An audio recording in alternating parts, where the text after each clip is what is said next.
অনেক দিন আগের কথা। টম এন্ড জেরি যেই গ্রামে বাস করত, সেই গ্রাম থেকে অনেক দূর পর্যন্ত একটা রাস্তা ছিল। আর সেই রাস্তার মাঝখানে অনেক পুরাতন, অনেক বড় একটা গাছ ছিল। এই গাছটার নিচ দিয়ে রাতে যাবে তো দূরের কথা, দিনে দুপুরেও কেউ এই গাছের নিচ দিয়ে যেত না। কারণ এই গাছটাতে বাস করত একটা দুষ্ট ডাইনি বুড়ি। বসে আছি আমি রে, শিকার করব মানুষ রে, মানুষ না পাইলে রে শিকার করব ইঁদুর বিড়াল রে। থাকবো আমি বৈশা শুধু ইঁদুর বিড়াল মানুষ শিকার করার জন্য রে।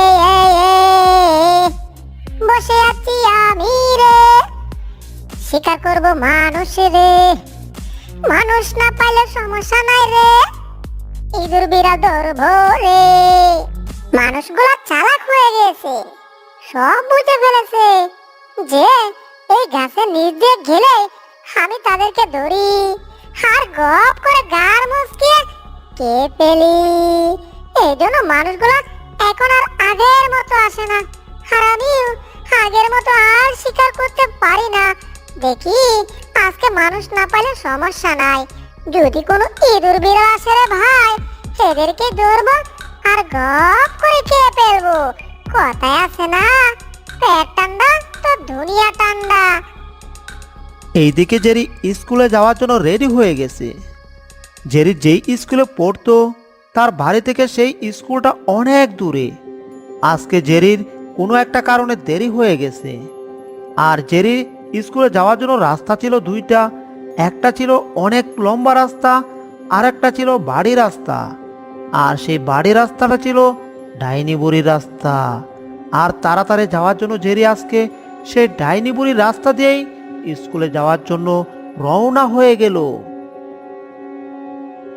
এই রে, আমি যে তাড়াতাড়ি স্কুলে যাওয়ার জন্য এই রাস্তা দিয়ে চলে এলাম, এই রাস্তার মাঝখানে তো ওই পুরাতন গাছটার মাঝে একটা ডাইনি বুড়ি বাস করে।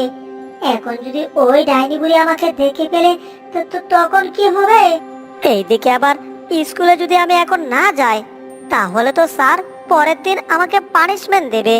কারণ স্যার তো আর বিশ্বাস করবে না যে এই রাস্তার মাঝে কোনো ভূত থাকে।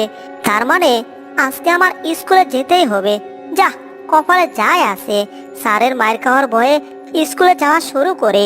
এরপর জেরি এ বলে স্কুলে যাওয়া শুরু করলো। আর জেরি যখন গাছটা থেকে একটু দূরে, তখন ডাইনি বুড়ি জেরিকে দেখে ফেললো। আরে আরে আরে, মনে হচ্ছে একটা ইঁদুর আসছে এই দিকে রে। ওরে, আজকে তাহলে আমি একটা ইঁদুর শিকার করব। আহারে, দেখতে কি নাদুস নুদুস। জিহ্বায় আজকে আমি তেল লাগাইয়া খামু ইঁদুরটাকে। আহো ইঁদুর আহো, আমি রেডি আছি ধরার জন্য তোমাকে। জেরি যখন হাঁটতে হাঁটতে ঠিক গাছটার নিচে চলে এলো, আর ডাইনি বুড়ি তখনই গাছ থেকে লাফ দিয়ে জেরির সামনে নেমে গেল। আর সেটা দেখে জেরি ঠিক সেখানেই থেমে গেল। এই জেরি, এবার তোমাকে আমি খাবো তাড়াতাড়ি। তোমার আর যেতে হবে না কোনোদিন তোমার বাড়ি। শোনো ডাইনি বুড়ি, আমার দেরি হয়ে গেছে স্কুলে যেতে, আর স্কুলে তাড়াতাড়ি যাওয়ার জন্যই তোমার এই ভূতের রাস্তা দিয়ে চলে আসছি। আর এটা আমার আব্বু আম্মু জানে না। তাদেরকে যদি বলে আসতাম তাহলে তারা আমাকে অন্য রাস্তা দিয়ে যেতে দিত না। এখন তুমি আমার কোনো ক্ষতি করবে না, কিন্তু ওইদিকে আব্বু আম্মু চিন্তা করবে। এটাই হচ্ছে তোর বড় ভুল। তোর আব্বু আম্মু বলছিল স্কুলে যাওয়ার জন্য যে রাস্তা দিয়ে যেতে, তুই সেই রাস্তা দিয়ে না গিয়ে তাড়াতাড়ির জন্য চলে আসছিস অন্য একটা রাস্তা দিয়ে, তাও আবার তোর আব্বু আম্মুকে না বলে। এখন তো আমি তোর ক্ষতি করবই। আমি তোর ঘাড় মচকাবো, আর ঘাড় মচকিয়ে রক্ত চুষে খাবো। আর এতে কি হবে? তোর আব্বু আম্মু কিচ্ছু জানতে পারবে না, তোর আব্বু আম্মু তোকে খুঁজেও পাবে না। আর এইদিকে প্রত্যেকদিন আমার শিকার একের পর এক করে যাব। এরপর জেরি দৌড়ে পালাচ্ছিল ডাইনি বুড়ির হাত থেকে বাঁচার জন্য। আর ডাইনি বুড়ি জেরিকে ধরার জন্য জেরিকে ধরতে গিয়ে তার স্কুল ব্যাগে ধরে ফেলেছিল। আর তখন জেরি বাঁচার জন্য আরো জোরে দৌড় দিল। আর এতে জেরির স্কুল ব্যাগটা ডাইনি বুড়ির কাছে রয়ে গেল। আর জেরি সেখান থেকে কোনো মতে জান নিয়ে চলে গেল। এটা কি হলো? জেরি তার স্কুল ব্যাগটা আমার কাছে রেখে সে চলে গেল। দূর যাই, স্কুল ব্যাগটি আমি কি করব? আমি শিকারটাই ধরতে পারলাম না। আজকে আমি ব্যর্থ হয়ে গেলাম। যাক বাহ, এখানে বসে থাকি স্কুল ব্যাগটা নিয়ে। হ্যাঁ, এই স্কুল ব্যাগটা নেওয়ার জন্য অবশ্যই কেউ না কেউ আসবে। তখন যে আসবে তাকে আমি শিকার করব। আর ব্যাগ ভরে মজা করে খাবো। হা হা হা হা হা। এরপর জেরি দৌড়াতে দৌড়াতে বাড়িতে গেল। আর বাড়িতে গিয়ে তার আব্বু আম্মুর সাথে সবকিছু খুলে বলল। বাবারে, কোনো মতে বেঁচে ফিরলাম। আর একটু দেরি হলেই ওই ডাইনি বুড়ি আমাকে ধরে ঘাড় মচকিয়ে আমার রক্ত চুষে খেয়ে ফেলতো। আব্বু আম্মু শুনলে তো যে আমার সাথে এতক্ষণ কি হয়েছে। হ্যাঁ, আমি সব শুনতে পেয়েছি।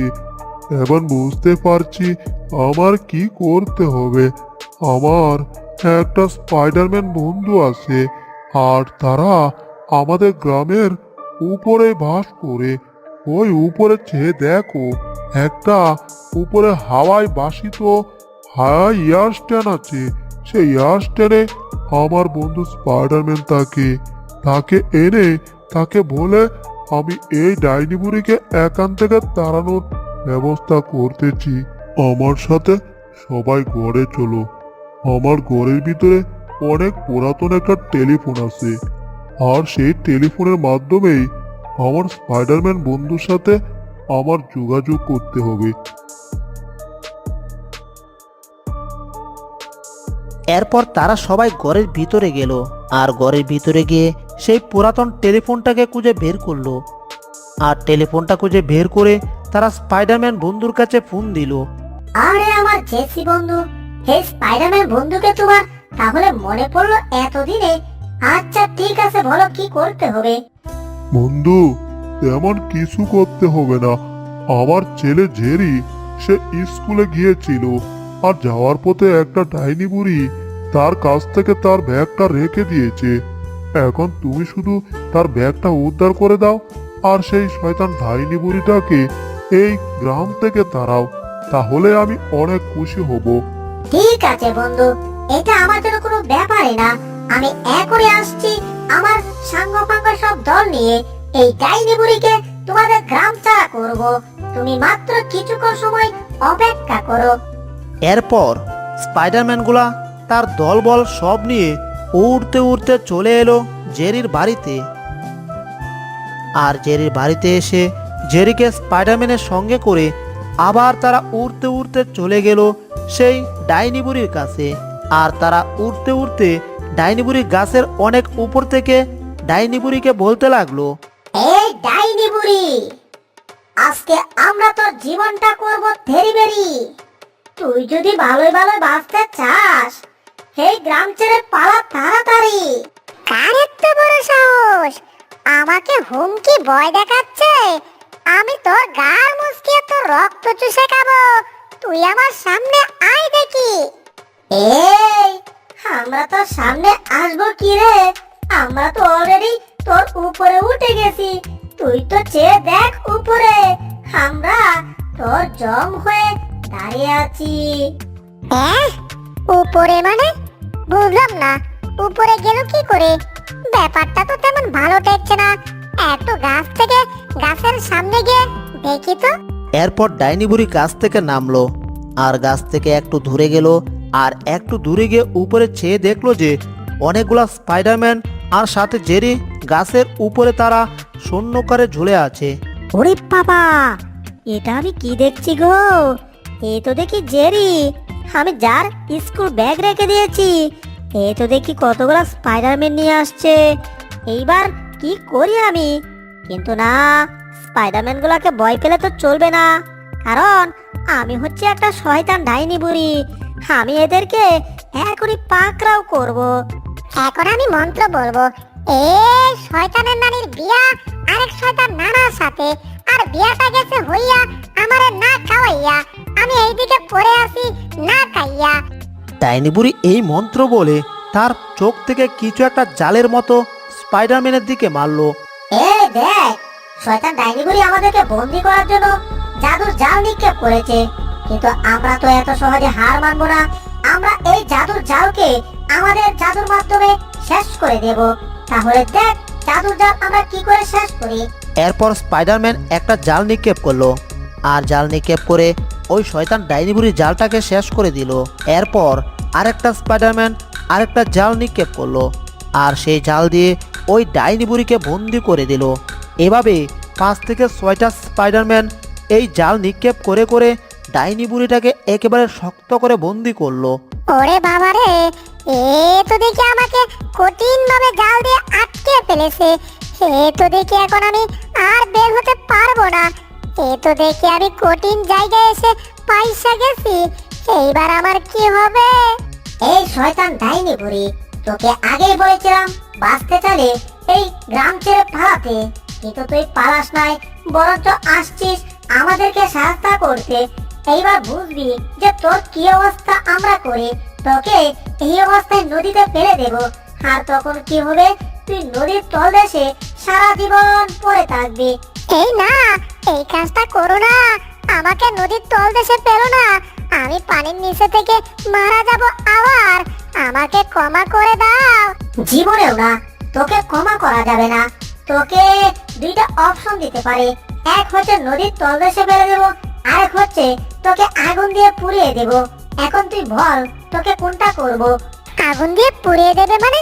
সর্বনাশ, তাহলে তো আমি এখনই শেষ হয়ে যাব। আর নদীর তলদেশে থাকলে তো অনেকদিন থাকতে পারবো। না না না, এটাই করো। আমাকে বরঞ্চ নদীর তলদেশে ফেলে দাও। আমার আগুন দিয়ে পুরো শখ নাই।